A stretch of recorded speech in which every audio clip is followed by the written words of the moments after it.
Let's continue. We'll move on to step 81. So this is actually going to be the last video in this playlist, and as you can see, we are really close. I think the only thing left is just the images here and a few other tweaking that we'll do. So yeah, let's continue.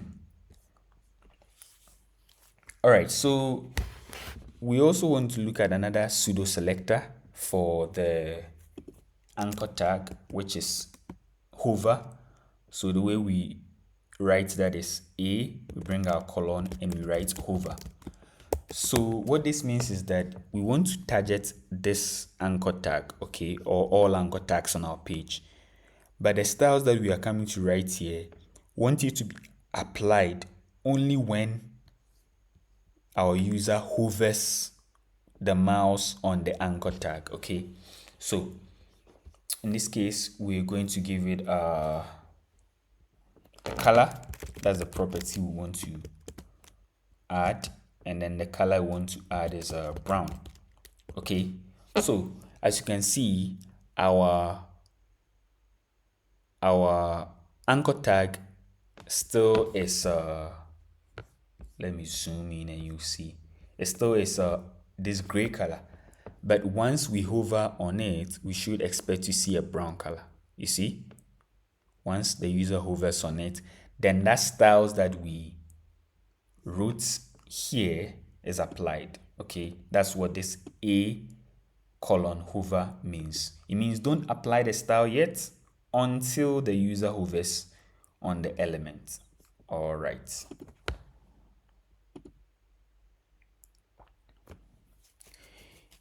You change properties of a link when the link is actually being clicked by using a pseudo-selector, like we did in the previous lesson. That looks like this, A colon active. That's an example. All right, so change the color of the footer. Visit our website.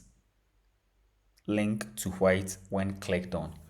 Okay, so we'll say A dot clicked.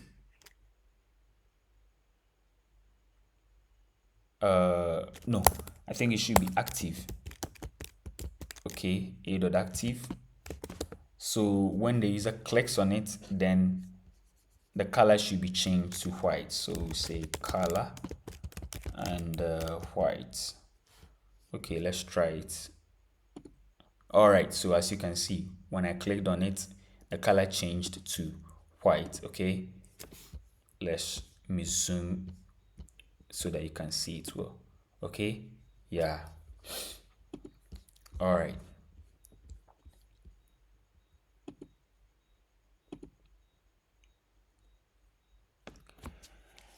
Okay, next up, to keep with the same color theme you have been using, black and brown, change the color for when the link is visited to black and use brown for when the link is actually clicked.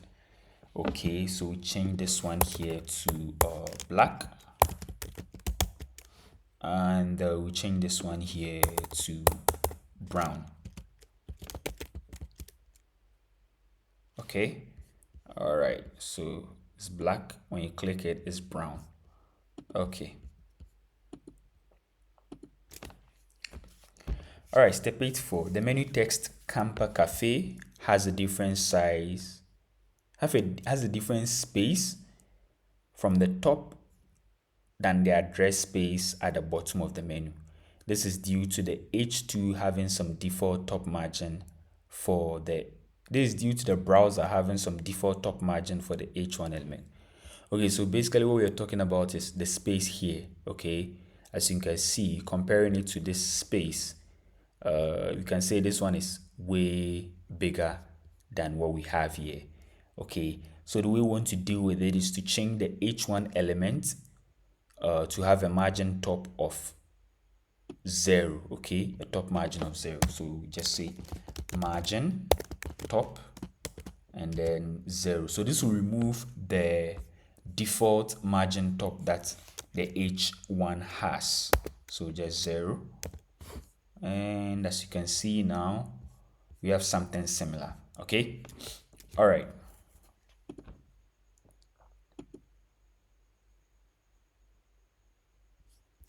Okay, next up, to remove some of the vertical space between the H1 element and the text, here established 2020, so this space here,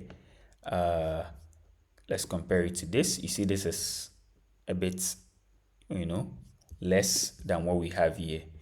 So to remove some of the space, what we want to do is to change the margin bottom of the H1 to 15. Okay, so again, margin bottom, and we'll say 15 pixels. All right, so that changes it up a bit. And then now the top spacing looks good. The space below the address at the bottom of the menu is a little bigger. Let's go to the menu. The space below the address at the bottom of the menu, so this space here, is a little bigger than the space at the top of the menu. Okay,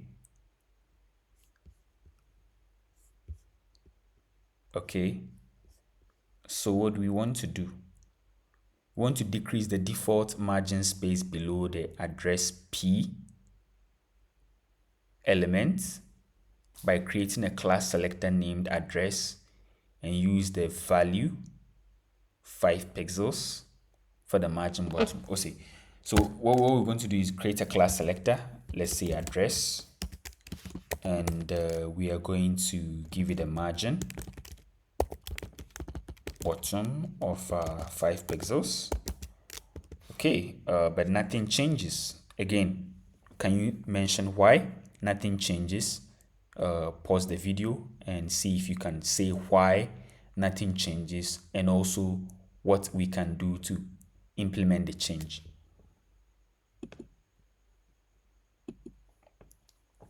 All right, so I asked you to try and figure out why nothing changed.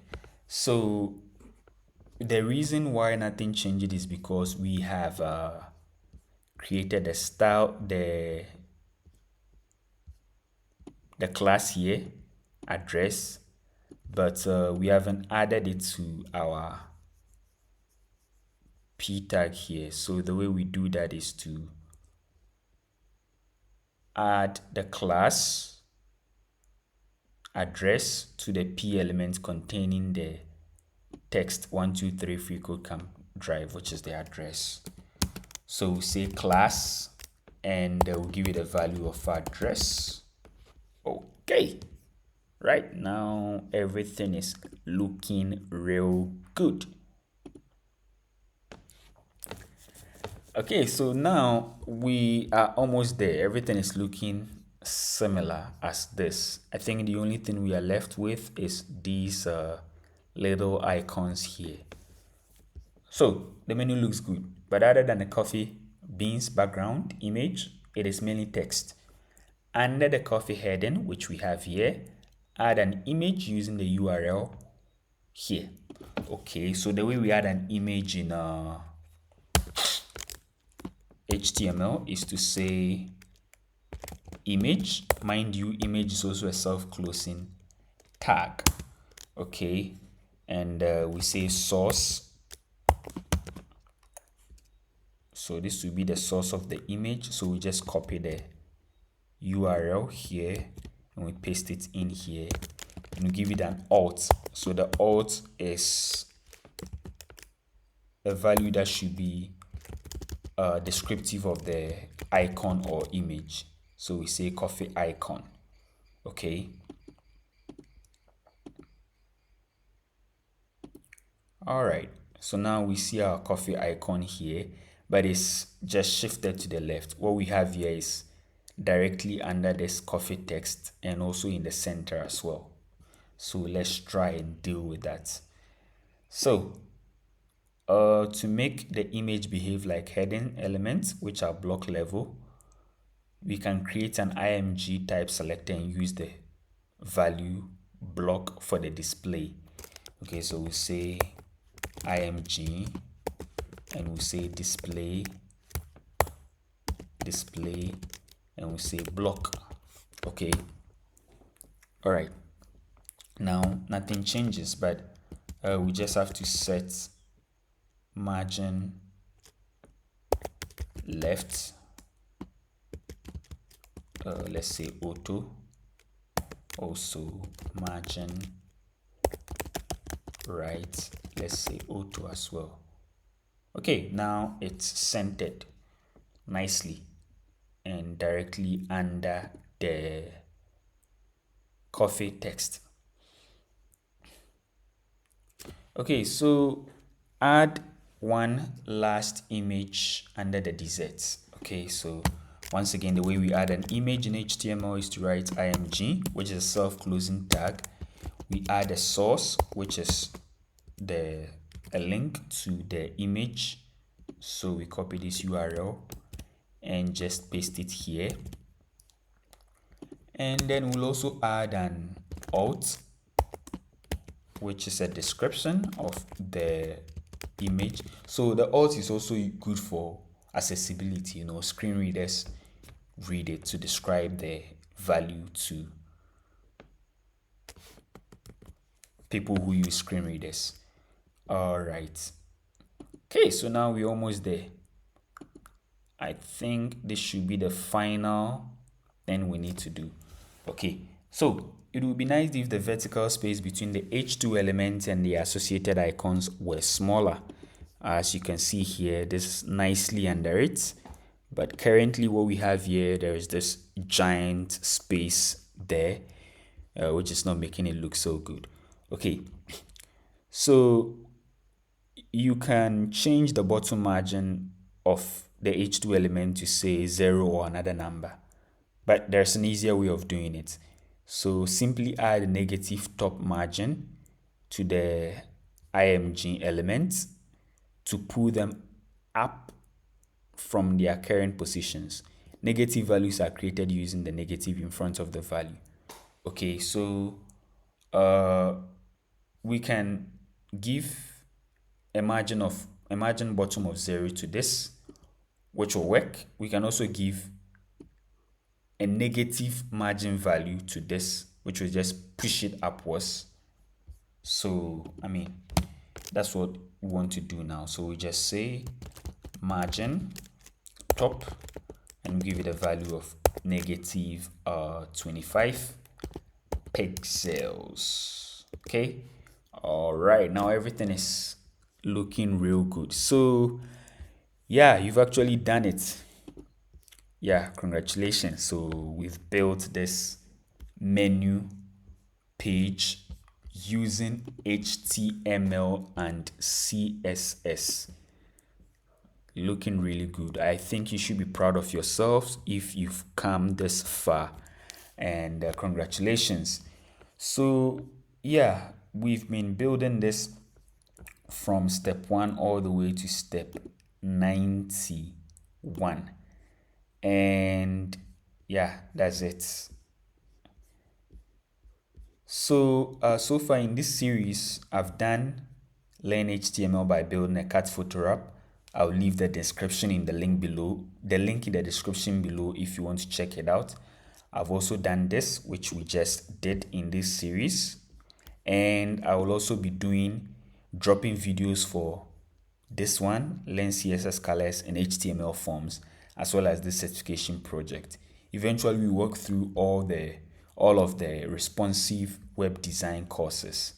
So yeah, like and subscribe the video and subscribe to the channel, and also like the video and stick around so that when I drop the videos for these subsequent lessons, you will get to know about them.